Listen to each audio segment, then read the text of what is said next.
Kaya kong ayusin ang makina na yan, isang tinig ang pumailan lang, at kapag naayos ko to, pakakasalan kita. Ang desperadong sigaw ni Isabela Montenegro ang yumanig sa buong conference room. Isang hamak na technician? Kalokohan. Narinig ang mahinang tawanan ng mga board member mula sa pasilyo. Ito ang sandaling magtatakda sa kapalaran ng Montenegro Innovations. Ang kanilang pinagmamalaking geothermal battery cooling system, isang proyektong nagkakahalaga ng 500 milyong piso, ay tuluyang bumigay dahil sa sobrang pag-init. Isang kasunduan na nagkakahalaga ng 10 bilyong piso, kasama ang mga Aleman na mamumuhunan ang nakasalalay at 2 oras na lamang ang natitira. Nanlamig ang mga kamay ni Isabela. Pakiramdam niya ay guguho sa isang iglap ang proyektong 3 taon niyang pinaghirapan. Ngunit walang sinuman sa kanila ang nakakaalam. Walang nakakaalam sa tunay na pagkatao na nagtatago sa likod ng uniforme ng isang simpleng technician. Isang taon na ang nakalipas, noong tagsibol ng 2023, sa punong tanggapan ng BMW sa Munich, Germany, si Jose Joey Reyes ay isang tinitingalang inhinyero. Ngunit nang masuri ang kanyang ina na may stage 2 lung cancer, iniwan niya ang lahat para bumalik sa Pilipinas.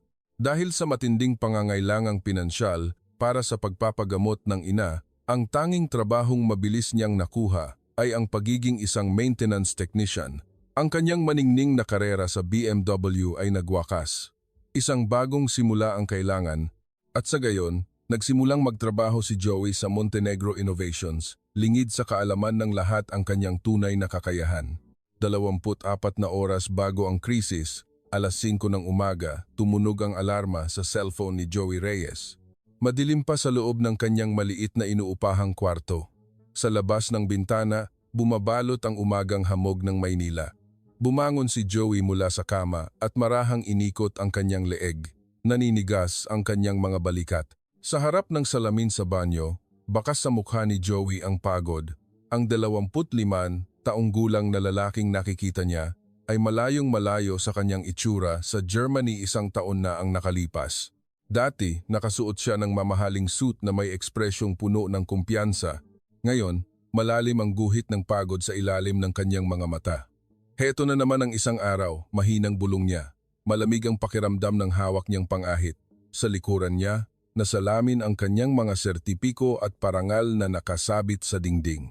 Matagal na niyang itinago ang mga ito sa isang kahon, ngunit kamakailan lamang ay inilabas niya muli at isinabit.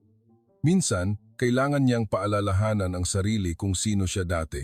Alas 6 ng umaga, dumating si Joey sa harap ng Montenegro Innovations Tower sa Bonifacio Global City.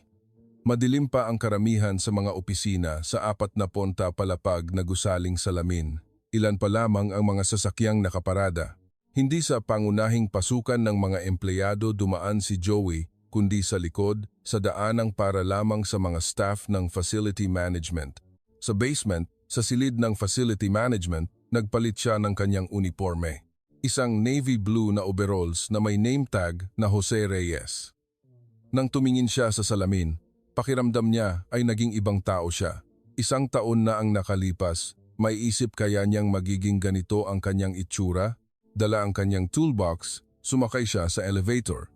Habang paakyat sa ika-4 na palapag, inisa-isa niya sa kanyang isip ang mga dapat gawin sa araw na iyon. Inspeksyon ng aircon, pagsusuri sa mga pasilidad ng banyo, pag-check sa kalinisan ng bawat palapag. Mga simpleng gawain, ngunit tapat na ginagampanan ni Joey ang mga ito. Alas 8 ng umaga, isa-isang nagsidatingan ang mga ehekutibo. Bumukas ang pinto ng elevator at lumabas si Marco Imperial, ang 35 taong gulang na technical director na may taas na 6'1", maayos na buhok at laging nakasuot ng mamahaling suit. Sa tabi ni Marco ay si Isabela Bella Montenegro. Sa edad na 25, namana niya ang matalas na tindig ng kanyang ama, ang CEO. Ngunit kapansin-pansin ang distansya niya kay Marco. Bella, may bagong bukas na French restaurant. Mag-dinner tayo mamaya?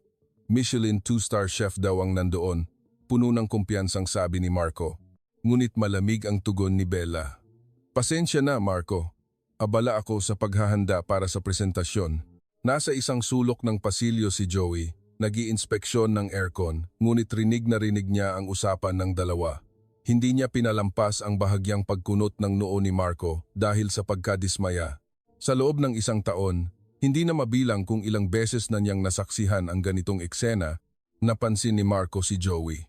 Gaya ng dati, isang tinging puno ng pagwawalang bahala ang ibinigay niya sa technician.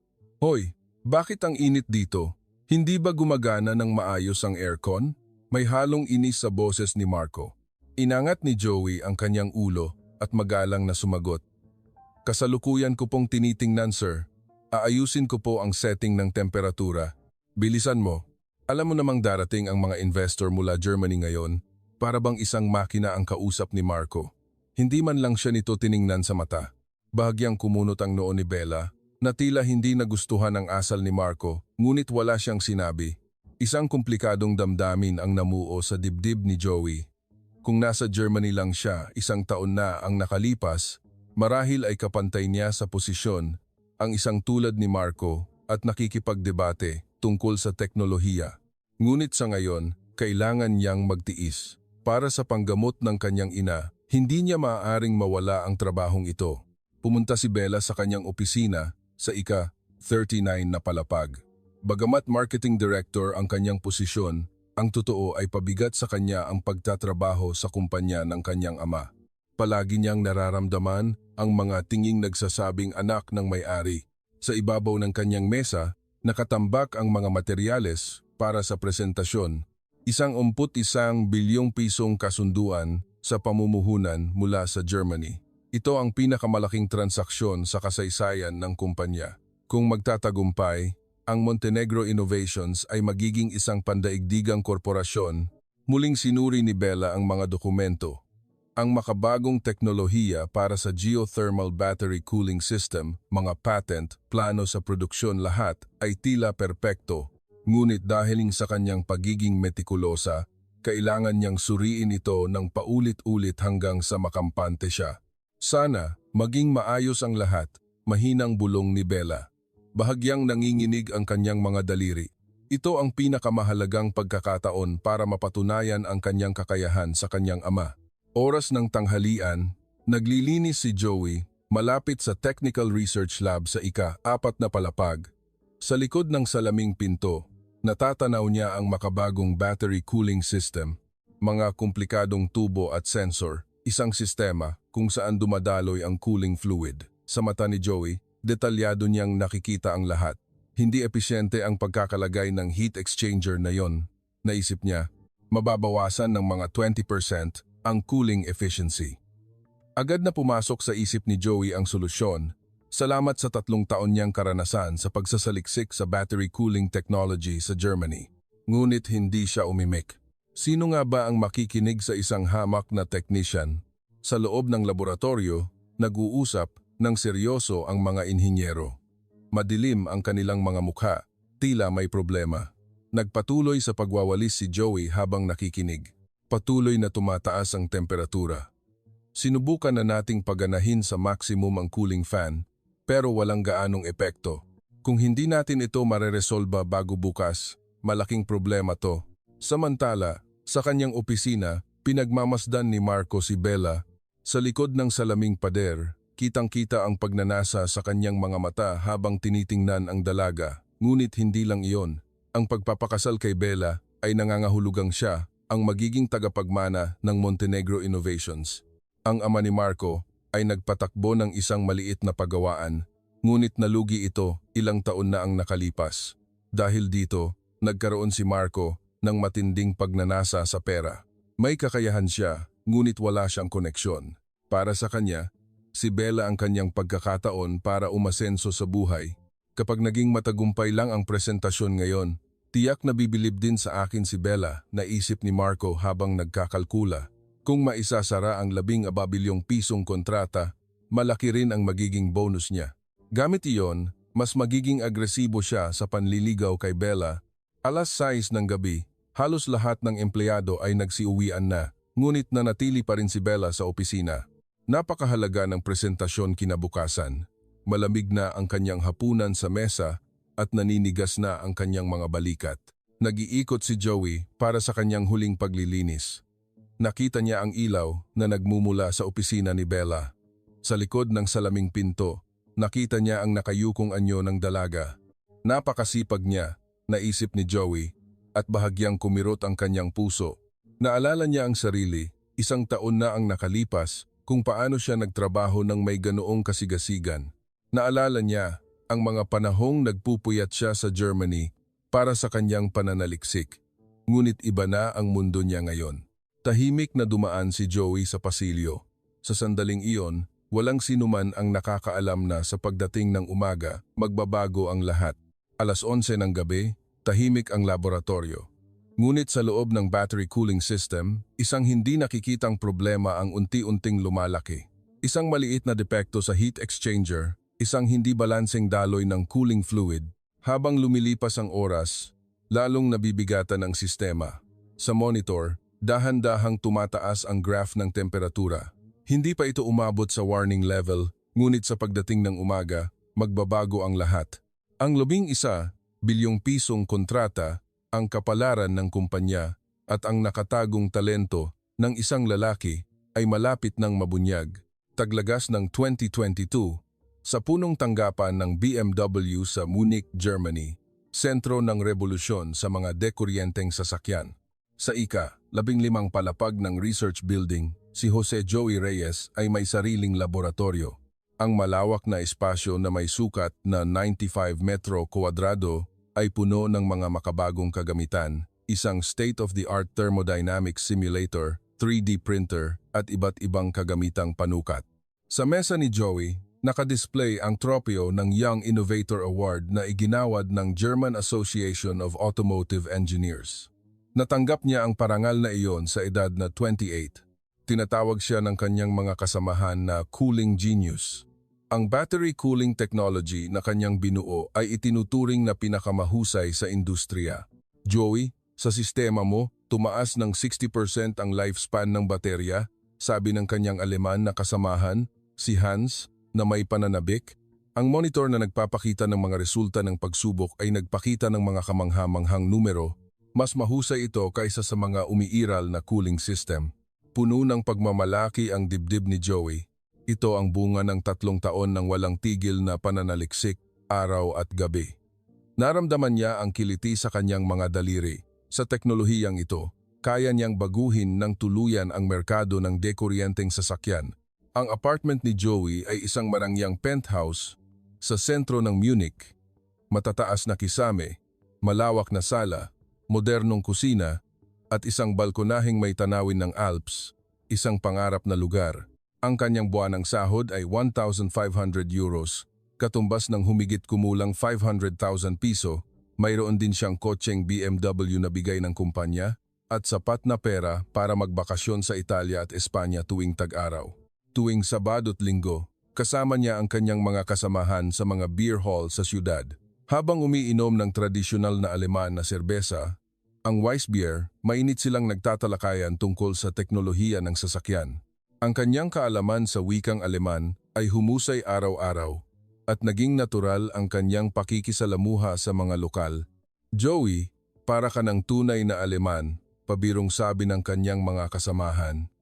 Ang kanyang pagiging eksakto at metikuloso ay bagay na bagay sa kulturang Aleman. Tuwing Linggo ng gabi, nakikipag-video call si Joey sa kanyang ina dahil sa pagkakaiba ng oras. Umaga pa lang sa Maynila, palaging masayang humaharap ang kanyang ina, ngunit nararamdaman ni Joey ang kalungkutan sa likod ng mga ngiting iyon. Anak, kamusta ang panahon dyan? Laging may init sa boses ng kanyang ina, ngunit alam na alam ni Joey kung gaano kahirap ang mamuhay mag-isa. Nay, sa susunod na taon, ipapasyal ko kayo dito sa Germany. Napakaganda ng mga tanawin dito. Umiling ang kanyang ina. Wag na anak. Ang makita kang nagtatagumpay ang pinakamalaking kaligayahan para sa akin. Sa screen, tila mas pumayat ang kanyang ina kumpara noong nakaraang taon, ngunit inisip ni Joey na dala lang iyon ng edad. Hindi niya kailanman inakala na may malubha itong karamdaman. Marso 17, 2023, Biyernes, 8:00 ng gabi.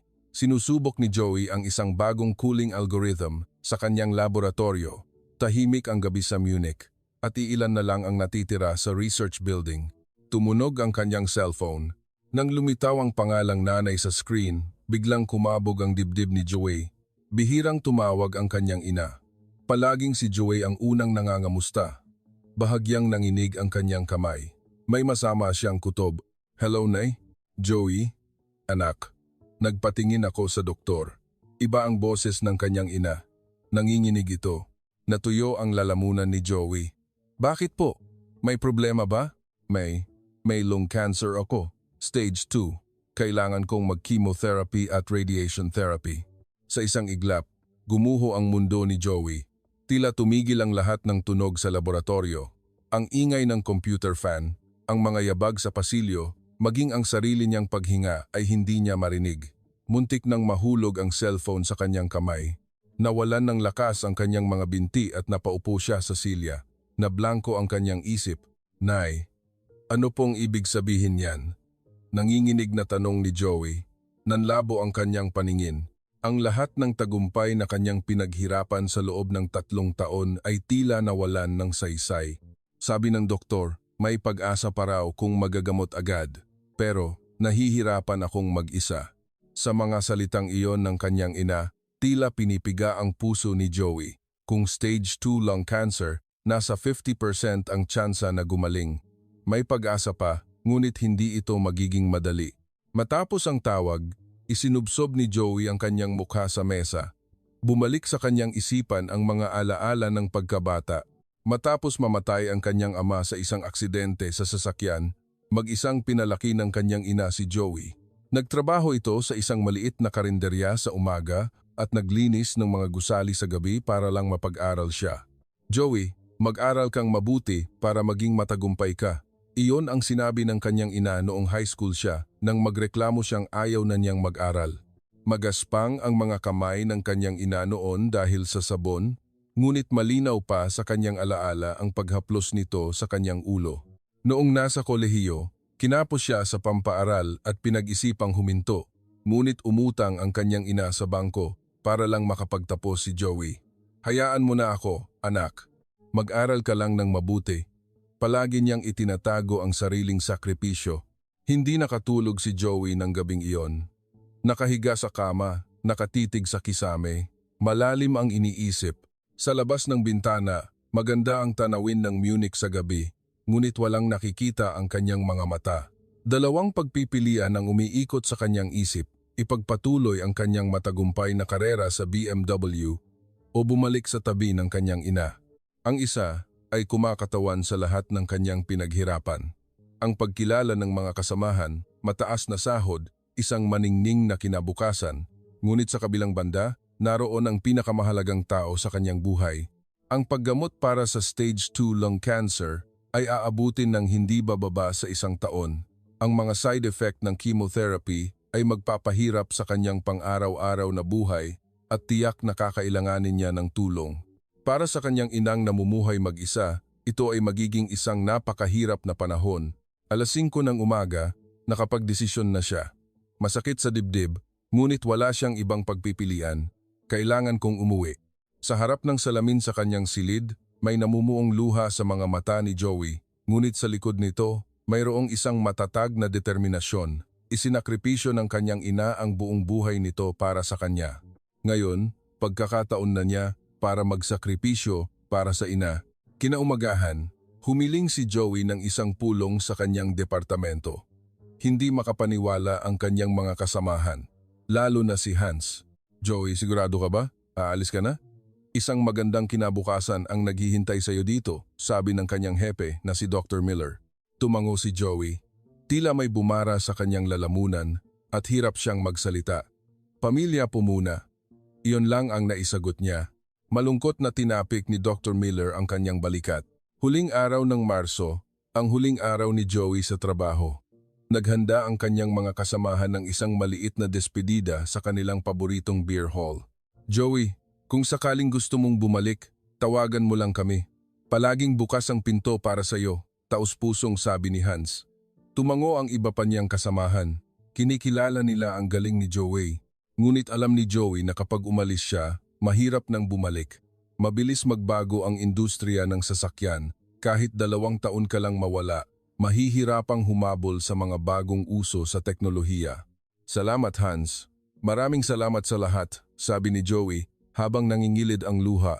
Hindi niya akalain na magiging ganito kasakit ang pagpapaalam sa mga kasamahang nakasama niya sa loob ng 3 taon.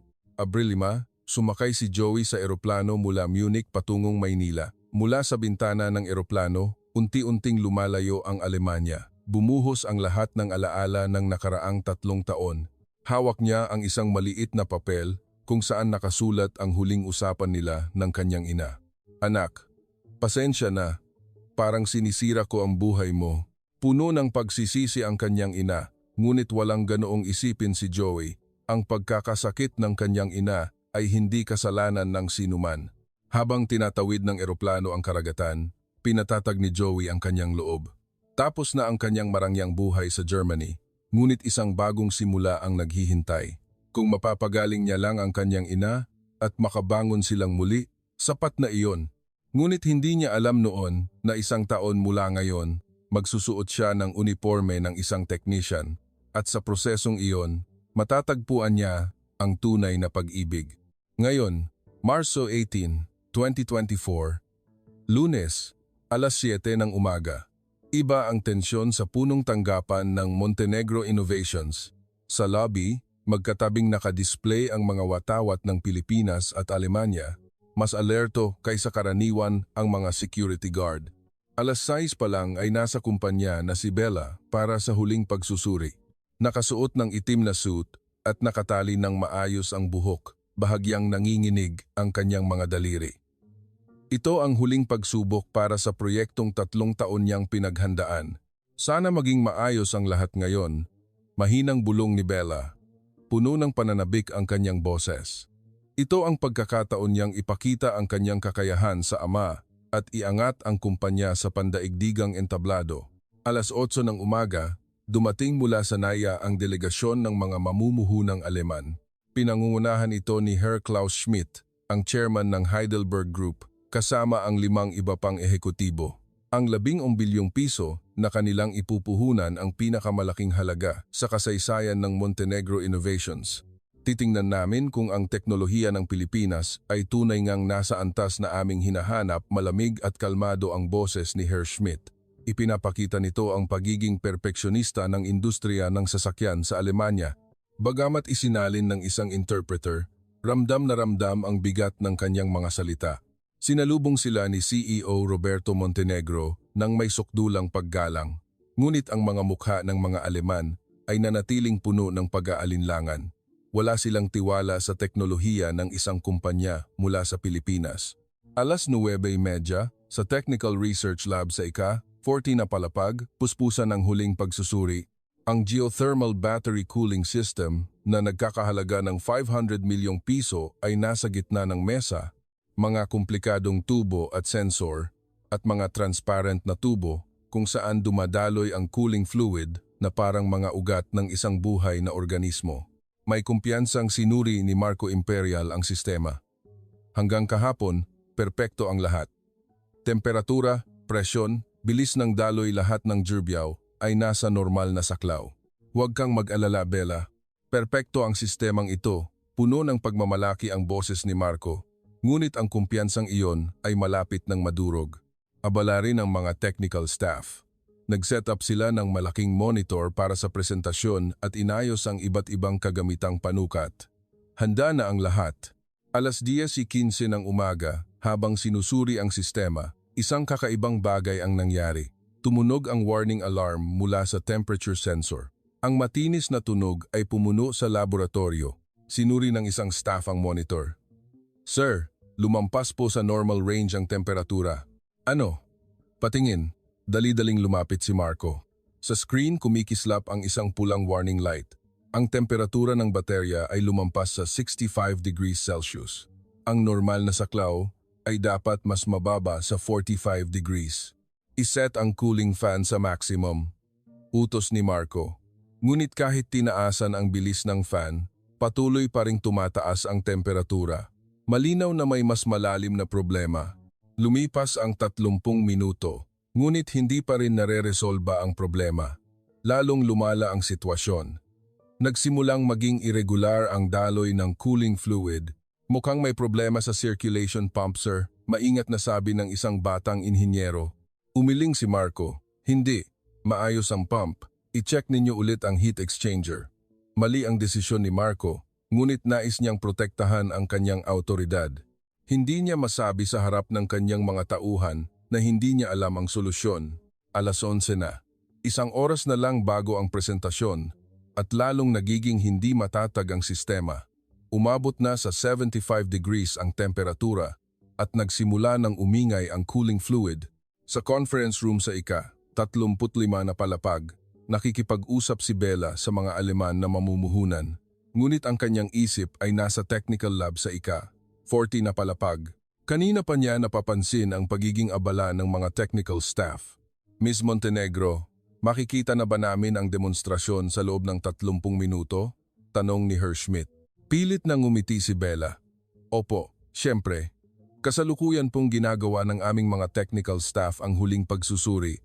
Ngunit sa loob-loob niya, kinakabahan siya. Kumakabog ang kanyang dibdib at pinagpapawisan ang kanyang mga palad. May kutob siyang may mali. Nag-text siya kay Marco. Kamusta ang sitwasyon? Ngunit walang sagot. Lalong lumaki ang kanyang pangamba. 11:45, nangyari ang pinakamasamang sitwasyon. Tuluyang huminto ang battery cooling system. Sa isang malakas na kalabog, tumigil ang daloy ng cooling fluid. Lahat ng monitor ay nagpakita ng pulang warning light at ang mga alarma ay umalingaw-ngaw sa buong laboratorio. Punyeta, napamura si Marco. Nawala ang kanyang karaniwang maginoong anyo. Namuo ang pawis sa kanyang noo at basa na ang kanyang damit. I-reboot niyo. Hindi po kaya, sir. Tuluyan na pong bumigay. Namumutla ang mga mukha ng technical staff. 15 minuto na lang at kailangan na nilang mag-demonstrate sa harap ng mga Aleman na mamumuhunan, ngunit hindi gumagana ang sistema. Sinubukan ni Marco ang lahat. Pinatay at binuksan ang power, pinalitan ang cooling fluid at muling inayos ang mga sensor. Ngunit walang epekto. Baka problema sa software? Ay check din natin ang hardware. Palitan natin ang mainboard. Naglipa na ang mga mungkahi ng mga technical staff, ngunit lahat ay hula-hula lamang.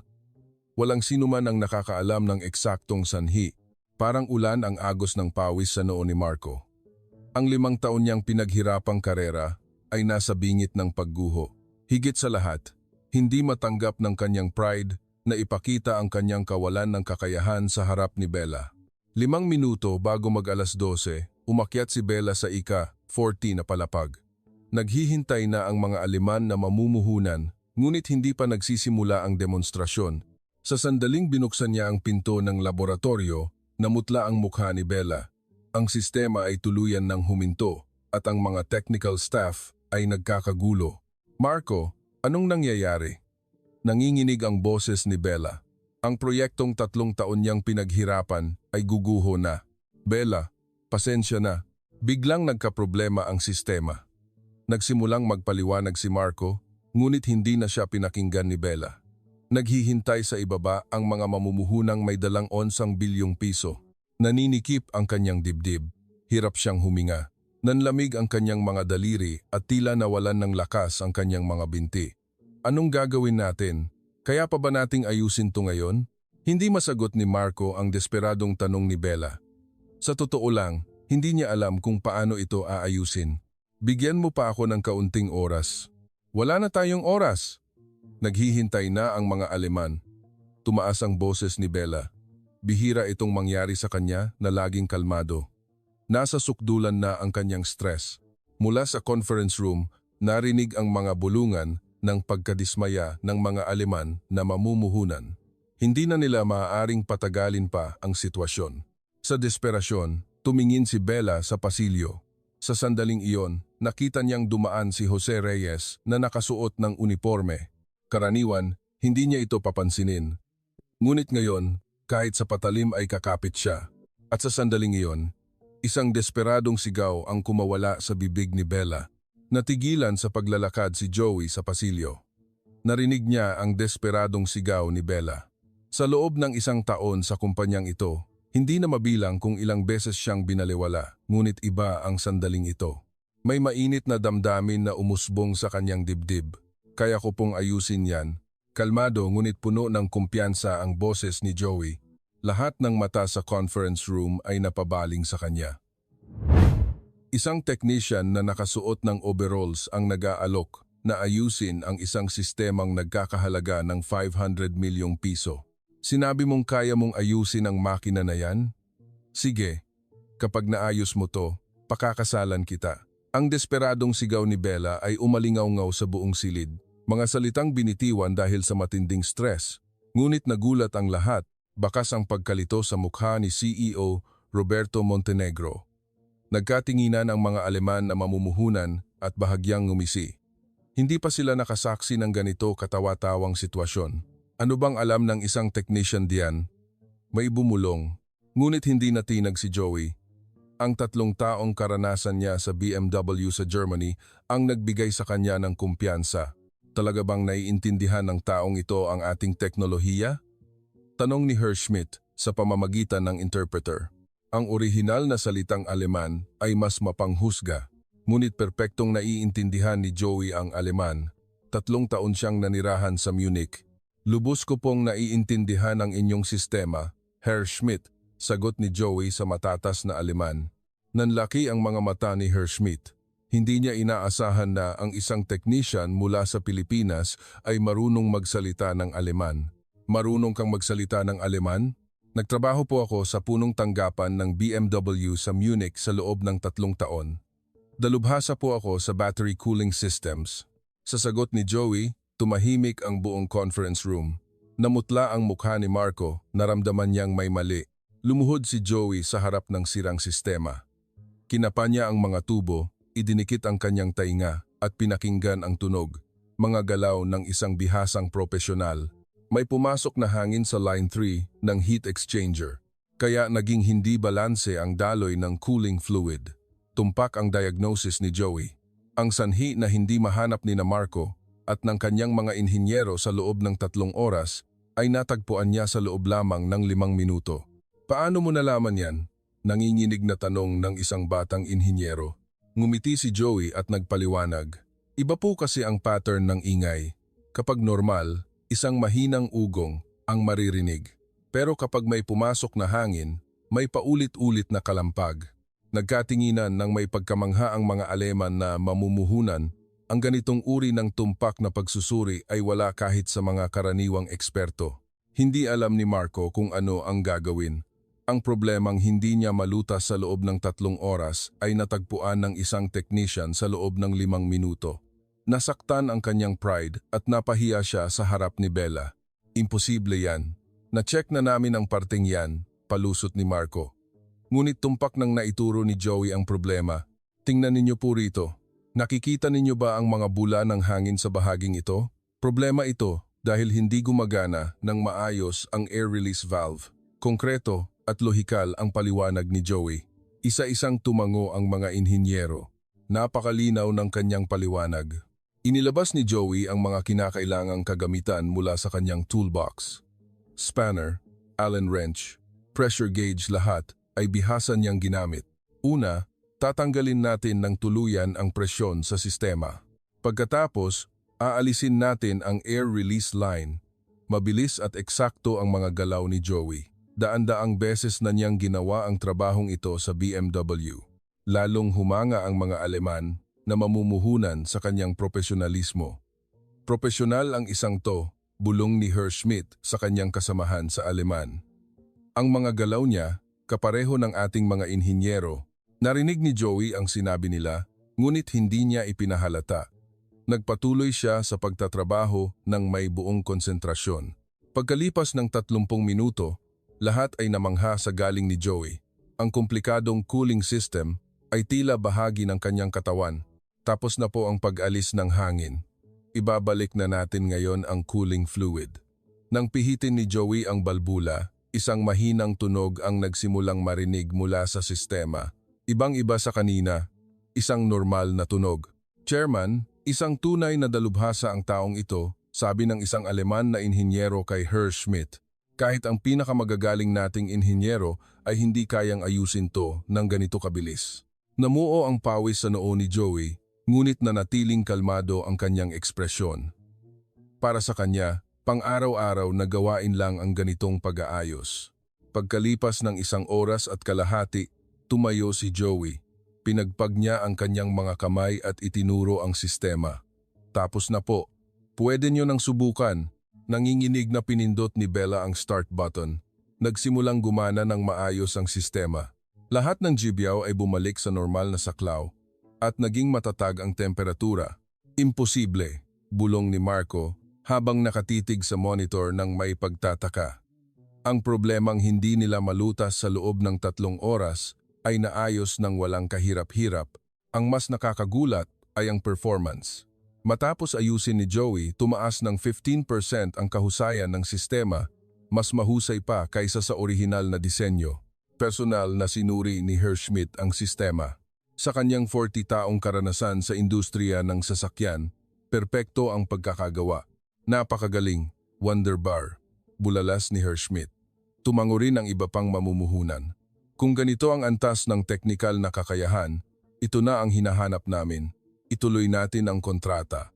Bagamat isinalin ng interpreter, lahat sa conference room ay nagsigawan sa tuwa. Ito ang sandali ng pagsasara ng 18 bilyong pisong kasunduan.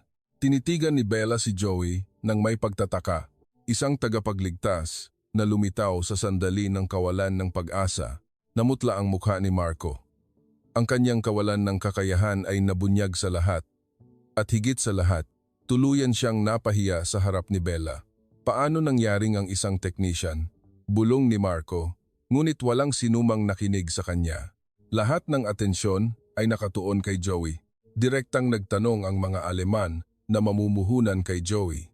Anong proyekto ang hinawakan mo sa BMW? Nasa development team po ako ng cooling system para sa E-Series electric vehicles.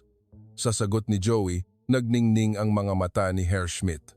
Ang BMW i-Series ang ipinagmamalaki ng Alemanya, ang rurok ng kanilang teknolohiya. Naging matagumpay ang presentasyon.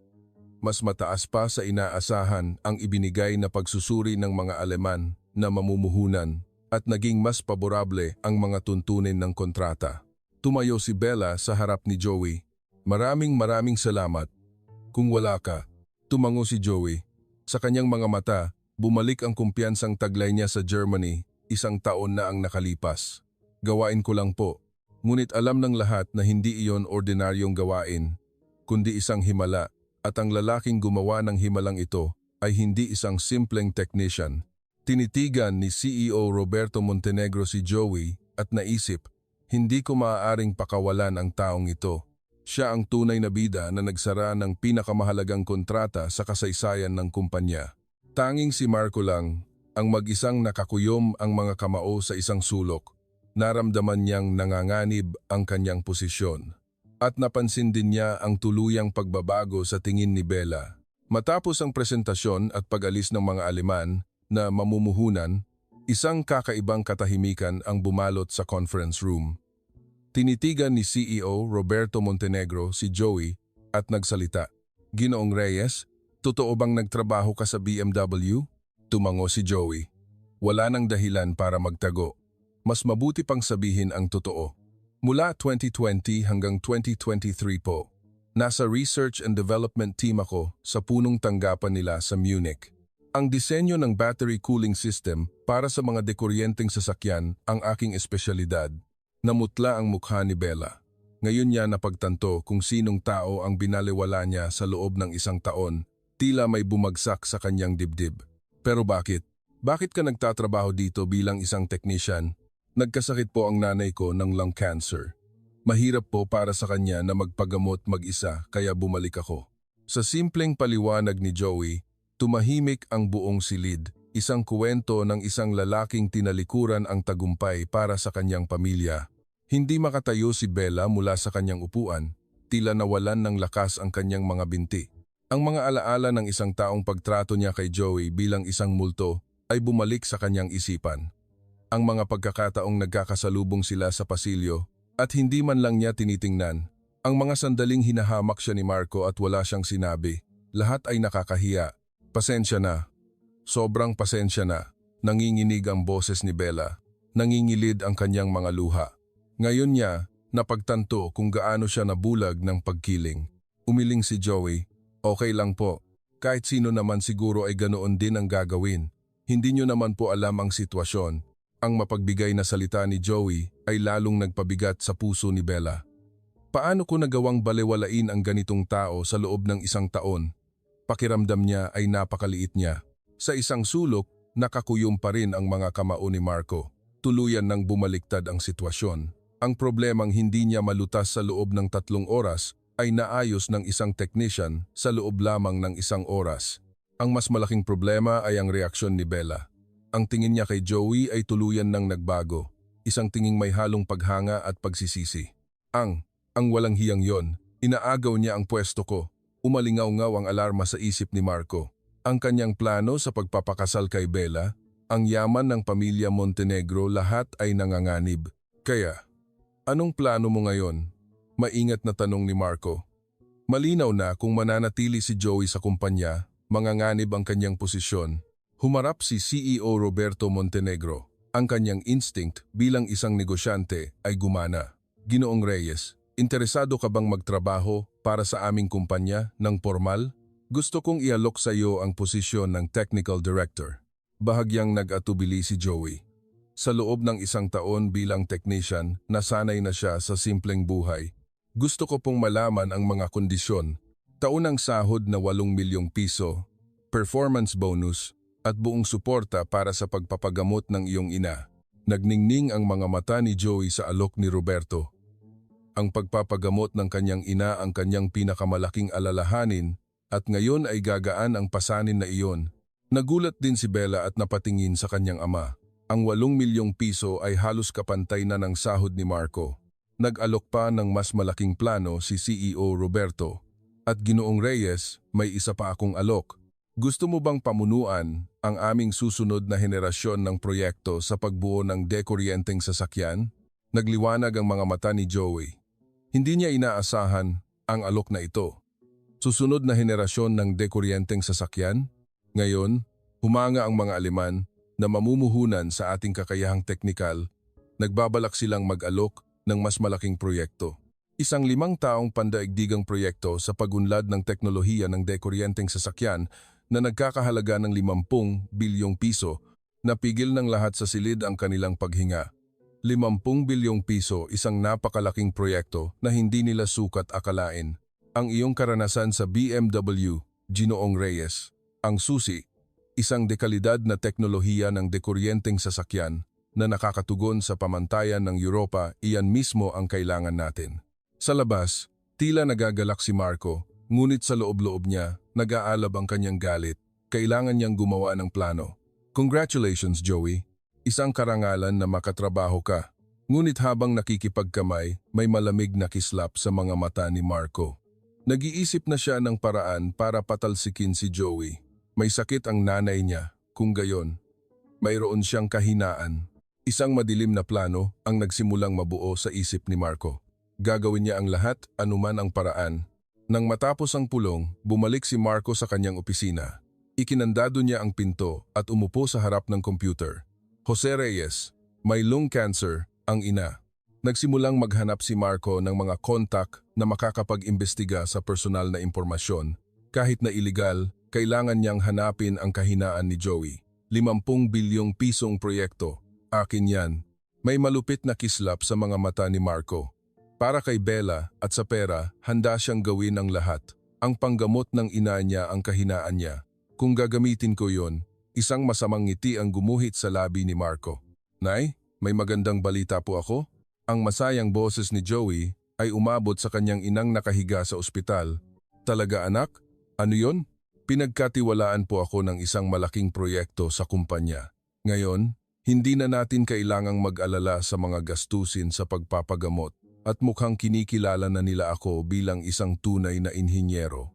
Masaya si Joey. Pakiramdam niya ay sa wakas ay natapos na ang 1 taon ng paghihirap. Ngunit hindi niya alam na ang tunay na pagsubok ay magsisimula pa lamang.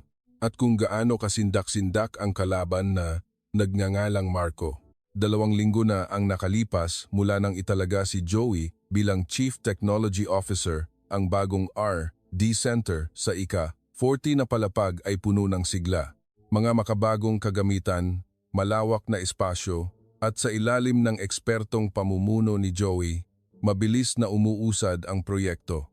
Halos araw-araw bumibisita si Bella sa R&D Center. Interesado siyang panoorin ang proseso ng pagtatrabaho ni Joey. Ang kanyang itsura, kapag nakatuon, ang kanyang sistematikong paraan ng paglutas ng mga problema lahat ay kahanga-hanga. Joey, kung titingnan ang blueprint na ito, 30% itong mas episyente kaysa sa kasalukuyang sistema, sabi ni Bella habang tinitingnan ang monitor. Ngumiti si Joey at nagpaliwanag. Ito'y kombinasyon ng mga teknik na natutunan ko sa BMW at mga bagong ideya. Binago ko ng tuluyan ang paraan ng pagpapakalat ng init. Naging natural at komportable ang kanilang pag-uusap. Isang bagay na hindi nila maiisip, 2 linggo na ang nakalipas. Biglang tumawag si CEO Roberto. Joey, Bella, pumunta kayo agad sa conference room. May tawag mula sa Germany. Pagdating nila sa conference room, puno ng pananabik ang mukha ni Roberto. Si Herr Schmidt mismo ang tumawag. Gusto nilang mag-alok ng isang partnership para sa pagpasok sa buong merkado ng dekuryenteng sasakyan sa Europa. Isang proyekto na nagkakahalaga ng 50 bilyong piso sa loob ng 5 taon. Napabuntong hininga si Bella. 50 bilyong piso ang pinakamalaking proyekto sa kasaysayan ng kumpanya. Mayroon silang isang kondisyon.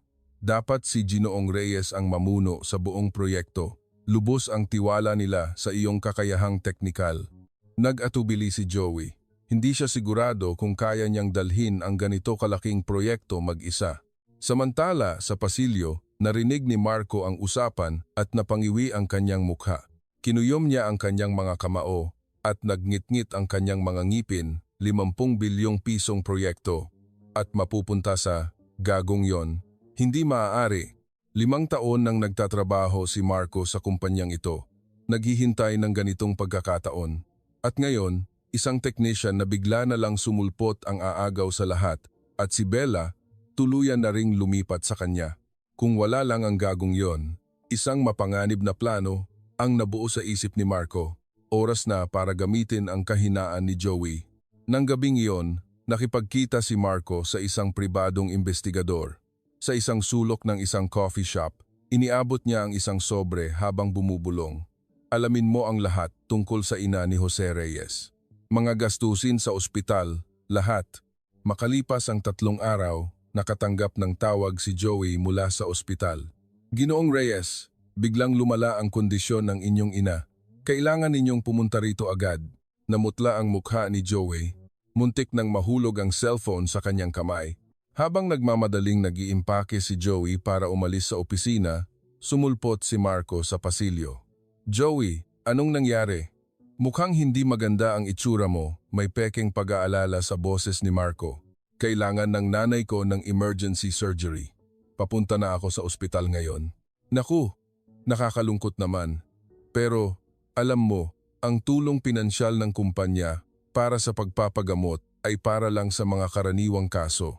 Hindi sakop ang mga emergency surgery. Sa mga salita ni Marco, tila may bumagsak sa dibdib ni Joey. 3 milyong piso ang kailangan niya agad. Pero may paraan ako para matulungan ka, may tusong ngiti si Marco. Pahihiramin kita ng 3 milyon. Kapalit nito, bibitiwan mo ang European project. Hindi makapaniwalang tinitigan ni Joey si Marco.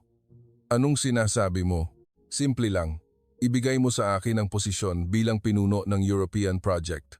Kapag ginawa mo yan, ako na ang bahala sa operasyon ng nanay mo at susuportahan ko pa ang mga susunod niyang pagpapagamot.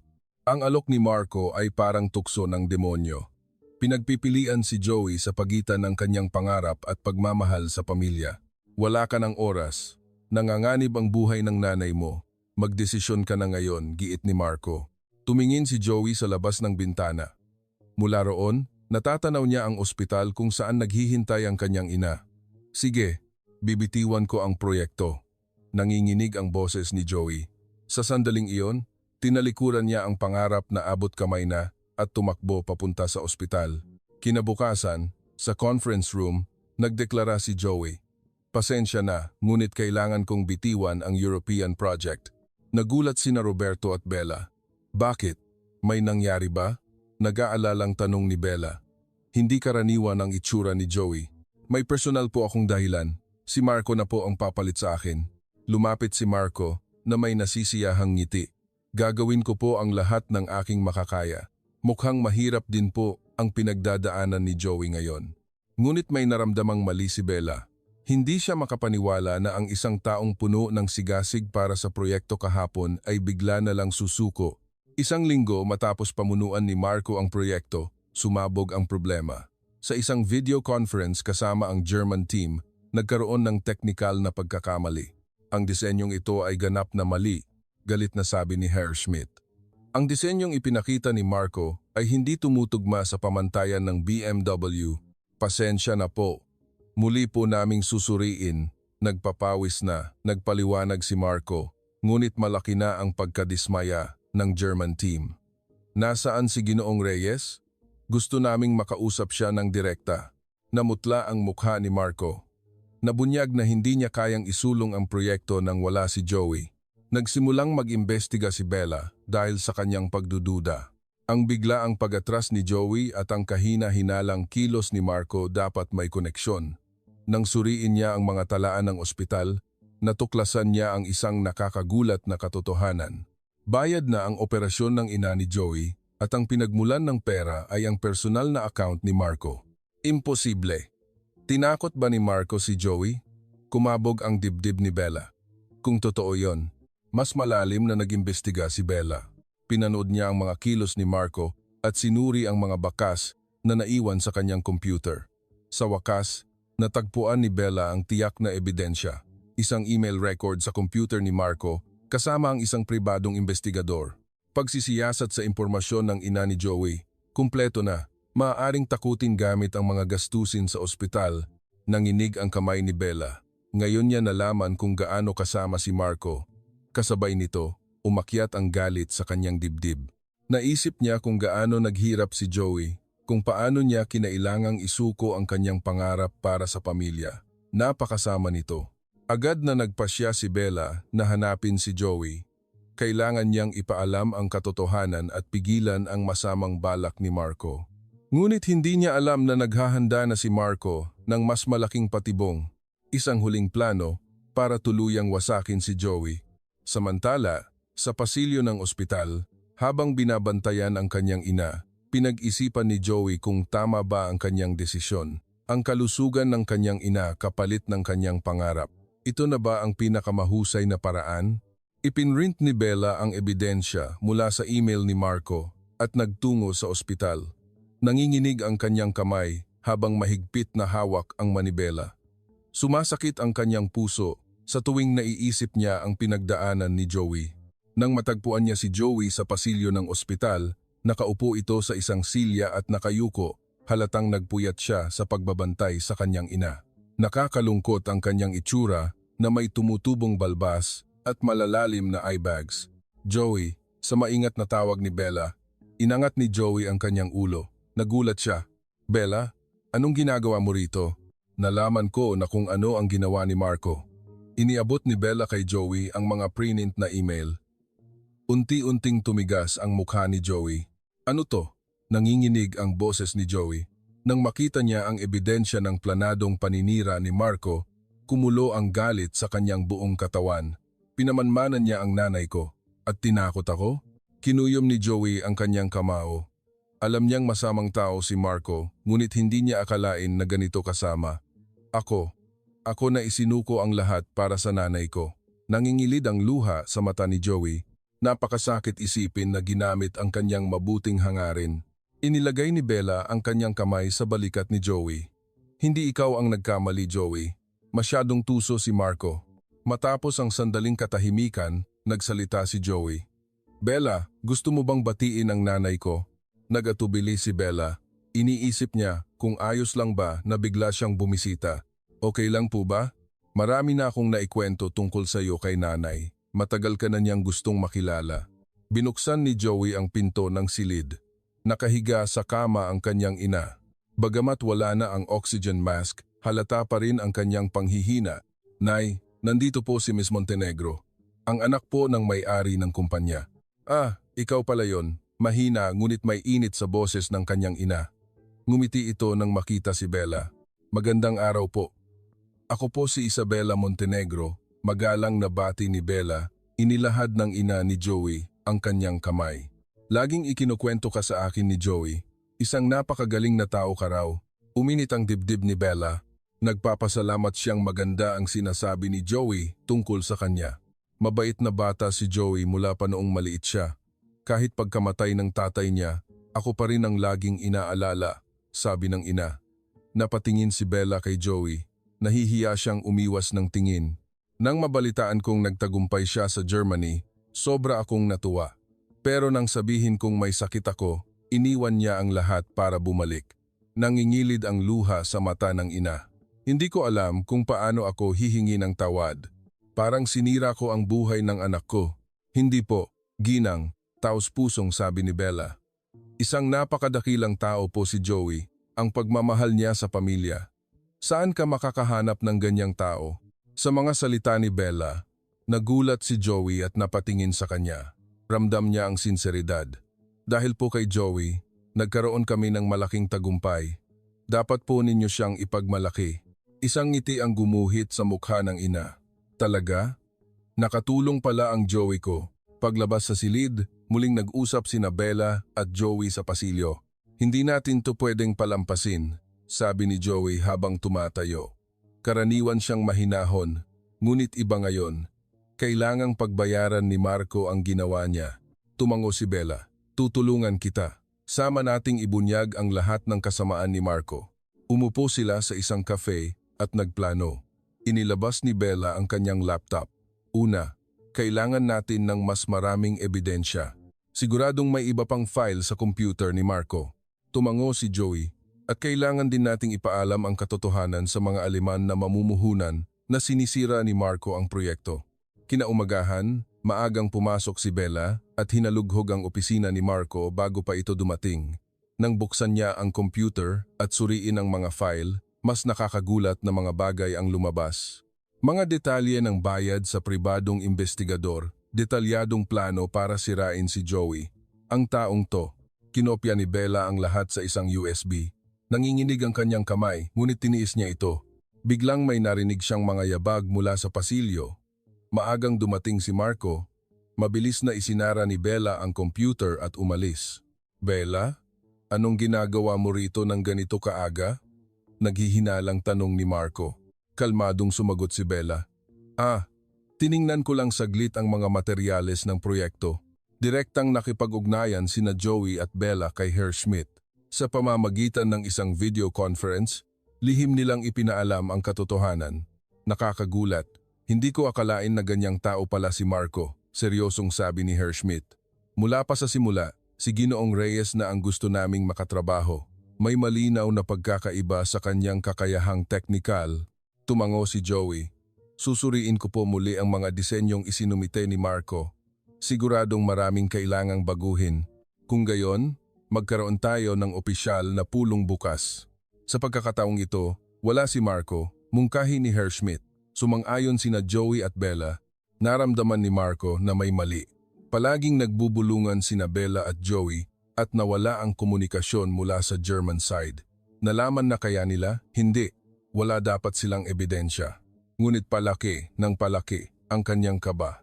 Nagsimulang magplano si Marco ng mas masamang bagay. Nang gabing iyon, lihim na pumasok si Marco sa kumpanya at naglagay ng virus sa computer ni Joey. Plano niyang burahin ang lahat ng file ng proyekto. Ito na ang katapusan mo, Joey. Tapos ka na. May kabaliwan sa mga mata ni Marco. Kinaumagahan, nang buksan ni Joey ang kanyang computer, nawala ang lahat ng file, ngunit inaasahan na niya ito. Naghanda na sila ni Bella ng backup. Ang mas mahalaga, naiwan sa computer log ang tala ng iligal na pag-access ni Marco. At sa CCTV, kitang-kita ang kanyang ginawa. 2:00 ng hapon, nagsimula ang video conference kasama ang Germany. Dumalo rin si CEO Roberto at si Marco. Pasensya na, ngunit bago magsimula ang pulong, may mahalaga akong anunsyo, sabi ni Bella habang tumatayo. At inilantad niya ang lahat ng ebidensyang kanyang nakalap. Ang pananakot ni Marco, ang pananabutahe, ang pag-hack sa computer, lahat ng kanyang kasamaan ay nabunyag. Nanlaki ang mata ni CEO Roberto sa gulat. Marco, totoo ba to? Hindi na makapagpaliwanag si Marco. Ang video sa CCTV ay isang hindi matatawarang ebidensya. Mula pa sa simula, si Ginoong Reyes na ang gusto naming makatrabaho, sabi ni Herschmidt sa screen. Ngayon, opisyal na nating simulan ang proyekto. Nagkatinginan sina Joey at Bella at ngumiti ng may ginhawa. Sa wakas, nagtagumpay ang katotohanan. Sa gitna ng conference room, habang nakatutok ang lahat ng mata sa kanya, gumuho si Marco. Nang makita niya ang kanyang sarili sa CCTV, hindi na siya makapagpaliwanag, patawad, sobrang pasensya na. Ngunit malamig ang ekspresyon ni CEO Roberto. Ang empleyadong pinagkatiwalaan niya sa loob ng 5 taon ay nagtaksil sa kanya, umakyat ang galit sa kanyang dibdib. Marco, mag-resign ka at umalis ngayon din. Hindi, tanggal ka na. At haharapin mo ang legal na aksyon. Tumahimik ang buong silid. Lahat ng empleyado ay napigil ang hininga habang pinapanood ang nangyayari. Humingi ka ng tawad kay Ginoong Reyes. Humingi ka ng tawad sa kanyang ina. Alam mo ba kung gaano kasama ang ginawa mo? Nanginginig ang boses ni Roberto. Hindi niya mapapatawad si Marco na nagbanta sa kaligayahan ng kanyang anak at nagpahirap sa isang mahusay na talento. Nanginginig na tumayo si Marco sa harap ni Joey. May luha sa kanyang mga mata, ngunit hindi naawa si Joey. Naalala niya ang pananakot gamit ang kanyang ina, ang pag-hack sa computer lahat ng kasamaan.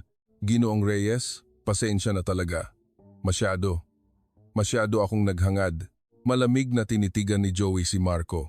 Tinatanggap ko ang iyong paghingi ng tawad, ngunit iba ang pagpapatawad. Sa matigas na salita ni Joey, lalong napayuko si Marco. Humingi ka ng tawad ng personal sa nanay ko. At huwag mo nang uulitin to. Iyon ang huling salita ni Joey kay Marco. Pinalabas si Marco ng mga security guard mula sa kumpanya. Sa susunod na Lunes, sa isang malaking pagtitipon ng lahat ng empleyado ng Montenegro Innovations, isang espesyal na anunsyo ang ginawa. Umakyat sa entablado si CEO Roberto at hinawakan ang mikropono. Ngayon, may mahalaga akong anunsyo. Itinatalag ako si Ginoong Jose Reyes bilang bagong Chief Technology Officer o CTO ng ating kumpanya. Nagpalakpakan ang lahat. Ang taong isang technician lamang isang taon na ang nakalipas ay ngayon na ang pangunahing taon ng kumpanya. Ang kanyang natatanging teknolohiya at pagkatao ang mag-aangat sa ating kumpanya para maging isang pandaigdigang korporasyon. Nang umakyat si Joey sa entablado, lalong lumakas ang palakpakan, puno ng paghanga at pag-asa ang mga tingin ng mga empleyado. Gagawin ko po ang lahat ng aking makakaya. Lilikha po tayo ng isang kumpanya kung saan lahat tayo ay sabay-sabay na uunlad. Naantig ang mga empleyado sa mapagkumbabang pananalita ni Joey. Nang hapong iyon, lumipad si Herschmidt mismo papuntang Maynila para sa formal na pagpirma ng 57 bilyong pisong kontrata. Ginoong Reyes, isang karangalan na makatrabaho ka. Nakangiting inilahad ni Herschmidt ang kanyang kamay. Ako rin po, natutuwa akong makipagtulungan sa mga magagaling na inhinyero ng Germany. Sa sandaling nilagdaan ng kontrata, ang Montenegro Innovations ay naging isang pandaigdigang kumpanya. Nagsigawan sa tuwa ang mga empleyado. Tinitigan ni Bella si Joey at napuno ng kaligayahan ang kanyang puso. Ang technician na binaliwala niya 1 taon na ang nakalipas ay ngayon na ang tagapagligtas ng kumpanya. Sa loob ng 5 taon, gagawa tayo ng mga dekuryenteng sasakyan na kayang makipagsabayan sa Tesla at BMW. Mayabang na ipinahayag ni Joey, tumango ang mga Aleman na inhinyero. Makalipas ang 3 buwan, isang milagrosong balita ang dumating kay Joey. Halos nawala na ang mga cancer cells ng kanyang ina. Anak, sinabi ng doktor na magaling na ako. Sa masayang boses ng kanyang ina, nangingilid ang luha sa mata ni Joey. Ang 1 taon at kalahating paghihirap ay sa wakas ay natapos na. Paglabas sa ospital, mukhang malusog na ang kanyang ina. Nagkalaman na siya at masigla na ang kanyang paglalakad. Lahat ng ito ay dahil sa iyo, anak. Magandang kumpanya, magandang paggamot, salamat. Nay, ang kalusugan niyo po ang pinakamahalaga. Niyakap ng mahigpit ni Joey ang kanyang ina. Ang pinakamahalagang tao sa kanyang buhay ay muling lumakas. Matapos maging CTO si Joey, umunlad ng husto ang kumpanya. Ang bagong henerasyon ng teknolohiya ng baterya na binuo sa ilalim ng kanyang pamumuno ay gumulat sa industriya. 2 beses na mas matagal ang itinatagal nito kaysa sa mga kasalukuyang baterya at kalahati lang ang oras ng pag-charge. Sa anunsyo ni Joey, napansin siya ng buong industriya ng sasakyan sa mundo. Tinawag siya ng media na Filipino Genius Engineer. Madalas bumisita si Bella sa laboratorio ni Joey. Gusto niyang panoorin siyang magtrabaho. Joey, napakagaling mo. Hindi ko akalain na posible ang ganitong teknolohiya. Dahil din to sa iyo, Bella. Kung hindi mo ibinunyag ang masamang balak ni Marco, hindi ito mangyayari. Naging natural at komportable ang kanilang pag-uusap. 6 na buwan ang lumipas, nagtayo ang Montenegro Innovations ng mga sangay sa 3 bansa sa Europa. Isang mabilis na paglago batay sa kanilang teknolohiya. Tumaas ng 300% ang kanilang benta kumpara sa nakaraang taon. Namangha ang Board of Directors sa ulat ng CFO. Lahat ng ito ay mga himalang nangyari matapos sumali si Joey. Nagbigay ng espesyal na bonus si CEO Roberto kay Joey, isang malaking halaga na 25 milyong piso. Kung wala si Ginoong Reyes, mananatili pa rin tayong isang maliit na kumpanya. Dahil po ito sa pagsisikap ng lahat ng empleyado, nanatiling mapagkumbaba si Joey. Isang taong hindi nagbago kahit nagtagumpay. Malaki rin ang ipinagbago ni Bella. Habang nagtatrabaho kasama si Joey, natutunan niya kung ano ang tunay na pamumuno. Nagbago ng tuluyan ang paraan mo ng pagtrato sa mga empleyado, puna ng isang kasamahan. Marami akong natutunan kay Joey na hindi dapat husgahan ang tao base sa panlabas na anyo, kung ano ang tunay na kakayahan. Naramdaman ni Bella na naging mas mabuting tao siya dahil kay Joey. Kapag kasama niya ito, panatag ang kanyang loob at marami siyang natututunan. Gustong-gusto kong magtrabaho kasama si Joey. Mayroon ng tiyak na damdamin sa puso ni Bella. Isang Biyernes ng gabi, nanatili sina Joey at Bella sa kumpanya para tapusin ang isang proyekto. Magpahinga ka na rin, sabi ni Joey habang inaabutan ng kape. Nagpapasalamat si Bella sa kanyang maalalahaning kilos. Ikaw nga diyan, laging mas maaga sa akin at mas huling umuuwi. Pinanood nila ang tanawin ng BGC sa gabi mula sa malaking salaming bintana, isang tahimik at payapang sandali. Kung iisipin ko, ang nangyari 1 taon at kalahati na ang nakalipas, parang panaginip, malalim, nasabi ni Joey. Ako rin, kapag naiisip ko, sobrang nahihiya ako na hindi ko nakita ang tunay mong halaga. Ang nakaraan ay nakaraan na. Ang mahalaga ay ang ngayon. Sa mainit na salita ni Joey, kumabog ang dibdib ni Bella. Muling sumigla ang buong kumpanya. Matapos mawala si Marco, tuluyang nagbago ang kapaligiran. Naging mas masayahin ang mga empleyado at naging maayos ang takbo ng mga proyekto. Higit sa lahat, naging pinakamahusay na magpartner sina Joey at Bella na nagkakaintindihan at nagrerespetuhan sa isa't isa. Bukas na ang anunsyo ng bagong proyekto, di ba? Tanong ni Bella. Oo. Ang plano para sa pagpasok sa Asia, South Korea, Japan, China. Baka makapasok din tayo sa aking bayan. Nagningning ang mga mata ni Joey. Kung ganoon, pwede ba akong sumama? Sa maingat na mungkahi ni Bella, ngumiti si Joey. Siyempre, mas magiging maganda kung magkasama tayo. Nagtagpo ang kanilang mga mata. Kahit walang salita, alam na nila ang nilalaman ng puso ng isa't isa. 6 na buwan ang lumipas. Isang Biyernes ng gabi, dinala ni Joey si Bella sa rooftop ng kumpanya. Isang espesyal na lugar kung saan matatanaw ang buong BGC. Wow, hindi ko alam na may ganito kagandang tanawin dito, namamanghang sabi ni Bella. Napakaganda ng paglubog ng araw. Minsan, pumupunta ako rito para mag-isip. 1 taon at kalahati na ang nakalipas, dito rin ako nag-isip ng maraming bagay, sabi ni Joey habang nakasandal sa rehas.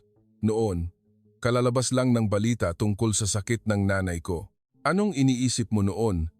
Maingat na tanong ni Bella habang tumatabi sa kanya.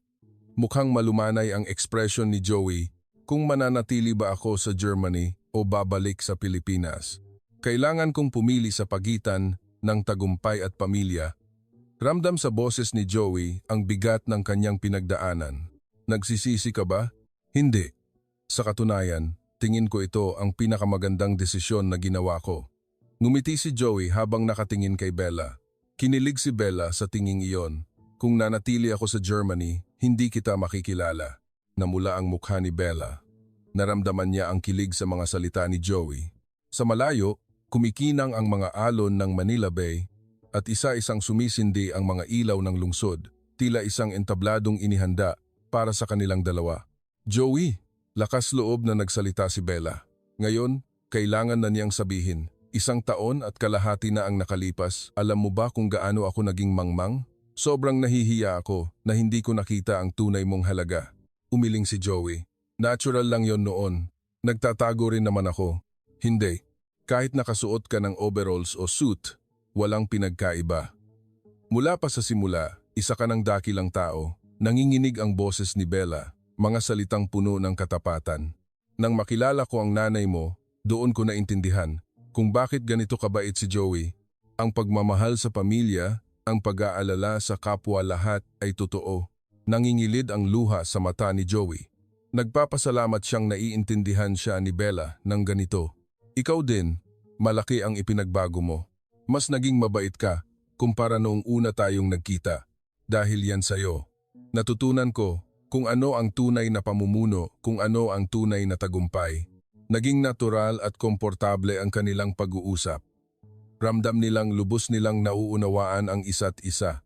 Isang malumanay na hangin, ang umihip at naglaro sa buhok ni Bella. Natural na inayos ni Joey ang kanyang buhok. Joey, diretsong tinitigan ni Bella si Joey. Mabilis ang tibok ng kanyang puso, ngunit ayaw na niyang magtago. Gusto kita, Joey. Hindi, mahal kita. Sa pagtatapat ni Bella, nagulat si Joey. Ngunit agad itong napalitan ng isang mainit na ngiti. Mahal din kita, Bella. Hindi ko alam kung kailan nagsimula, pero siguro noong dinalaw mo ang nanay ko. Hinawakan ni Joey ang kamay ni Bella, isang mainit at malambot na kamay. Noong una, puro pagsisisi lang ang nararamdaman ko. Sobrang nagsisisi ako na binaliwala kita sa loob ng 1 taon. Ako naman, mula pa sa simula, gusto na kita. Habang pinapanood kita mula sa malayo, naisip kong isa kang perpeksyonista pero may mabuting puso. Naglapit ang kanilang mga mukha. Ang tanawin ng BGC sa gabi ay malumanay na yumakap sa kanila. Ngayon, sigurado na ako na ikaw ang pinakamahalagang tao sa buhay ko. Biglang tumawa si Joey. Anong nakakatawa? Nagtatakang tanong ni Bella. Naaalala mo pa ba ang nangyari 1 taon at kalahati na ang nakalipas? Sinabi mo, di ba? Kung sino man ang makakaayos nito, pakakasalan ko. Namula ang mukha ni Bella. Nahihiya siya sa desperadong sigaw na iyon. Noon, parang nawala ako sa sarili. Bakit ko nasabi yon? Mula noon, inisip kong tadhana na yon, seryosong sabi ni Joey. Nagulat si Bella. Talaga? Oo. Bagamat mga salitang binitiwan sa desperasyon, para sa akin, para itong pag-asa, na balang araw. Talagang si Bella at huminto si Joey at hinawakan ang 2 kamay ni Bella. Bella, pakakasalan mo ba ako? Isang taos-pusong alok, ang desperadong sigaw, 1 taon at kalahati na, ang nakalipas ay ngayon na magiging isang tunay na pangako ng pag-ibig. May namumuong luha sa mata ni Bella, luha ng kaligayahan. Oo, gusto kong magpakasal sa'yo, Joey. Nagkayakapan sila ng mahigpit, isang pag-ibig na ipinangako sa ilalim ng gabi ng Maynila. Noon, para lang talaga sa makina ang sinabi ko. Pero ngayon, taos-puso na, sabi ni Bella habang nakasubsob sa dibdib ni Joey. Ako rin, noon, gusto ko lang ayusin ang makina at iligtas ang kumpanya. Ngayon, gusto kong makuha ang puso ni Bella. Nakuha mo na, matagal na, nagkatinginan sila at ngumiti. Isang perpektong masayang pagtatapos. Ano kaya ang magiging kinabukasan natin? Tanong ni Bella habang nakakapit sa braso ni Joey. Sama nating palaguin ang kumpanya. Ipakilala sa buong mundo ang ating teknolohiya at bubuo tayo ng isang masayang pamilya. Tumango si Bella sa mga salita ni Joey. Siguradong matutuwa si nanay. Sabi niya, gusto na raw niyang makilala ang magiging manugang niya. Talaga? Oo. Puro ikaw na lang ang bukang bibig. Parang sirang plaka. Nagtawanan silang dalawa. Mukhang makukuha na nila ang basbas ng ina. Siguradong matutuwa rin si Papa. Sobrang bilib siya sa'yo. Nirerespeto ko rin po si Chairman Roberto. Gusto kong maging isang mabuting ama. Siguradong magiging ganoon ka, may kumpiyansang sabi ni Bella. Makalipas ang ilang araw, inanyayahan ni na Joey at Bella ang kanilang mga pamilya para sa isang formal na engagement party. Maliit ngunit mainit na pagtitipon. Joey, anak, nakahanap ka ng isang mabuting tao, sabi ng ina habang hawak ang kamay ni Joey. Mukhang masaya ang kanyang inang muling lumakas. Bella, alagaan mong mabuti si Joey, nasisiyahang sabi ni CEO Roberto. Ang kaligayahan ng kanyang anak ang pinakamahalaga. Opo, Papa, magsasama po kami ng maligaya, may masayang ngiti si Bella. Patuloy ding umuunlad ang kumpanya. Ang kombinasyon ng teknolohiya ni Joey at kakayahan sa pamamahala ni Bella ay nagpakita ng perpektong teamwork. Magpakasal tayo diyang sa susunod na taon, mungkahi ni Joey. Tumango si Bella. Hanggang doon, palalakihin pa natin ang kumpanya. Sama-sama, pangako nilang dalawa. Isang pangako na sabay na abutin ang lahat pag-ibig at tagumpay. At sa gayon, ang kwento ng pag-ibig ni na Jose Reyes at Isabela Montenegro ay nagtapos ng may perpektong masayang wakas. Isang ugnayang nagsimula sa isang desperadong sigaw 1 taon at kalahati na ang nakalipas, na namulaklak at naging isang magandang kwento ng tunay na pag-ibig. Kumusta ang kwento ni Joey ngayon? Kung nagustuhan ninyo ang kwento, mangyaring mag-subscribe sa channel at i-like ang video na ito. At ibahagi sa amin sa mga komento kung nasaan kayo at ano ang inyong ginagawa habang nakikinig. Interesado rin kaming malaman ang inyong mga kwento. Naway mapuno ng init at kaligayahan ang inyong mga tahanan. Maraming salamat sa panonood ngayon.